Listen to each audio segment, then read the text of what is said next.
Hi everyone, welcome back to my YouTube channel. So today we'll start with the macroeconomics unit 1. So हम लोग start कर रहे हैं basic concepts of macroeconomics. So उसमें सबसे पहला आ जाता है what is consumption goods. So consumption goods सबसे पहले पढ़ते हैं हम लोग meaning.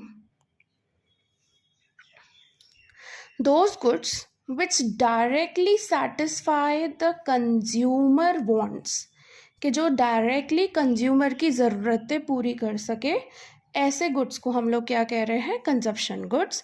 जैसे कि हम लोग bread, butter, pen, car, TV, even services are also included in consumption goods, कि जो हम डायरेक्टली कंज्यूम करें, as we all are the consumers, right?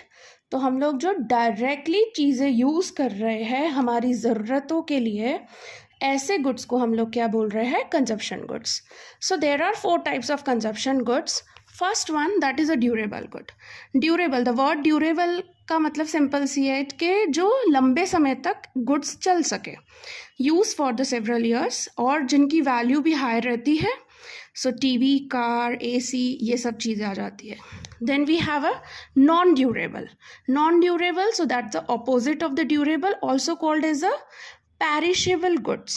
जो एक ही समय particularly हम लोग यूज़ कर सके, मतलब एक बार हमने यूज़ कर लिया and that's it. So जैसे fruits हुए, एक बार खा लिया, that's it, फिर से उसका usage नहीं है. Then milk, so etc. Next we have a semi durable goods. Semi durable और ड्यूरेबल में ये फ़र्क है कि ड्यूरेबल बहुत ज़्यादा लंबे समय तक चल सकता है, बट सेमी ड्यूरेबल जो है वो कुछ ही समय तक, मतलब चलेगा 1 साल 2 साल ज़्यादा से ज़्यादा, बट बहुत ज़्यादा साल नहीं, 5-10 साल ऐसे नहीं.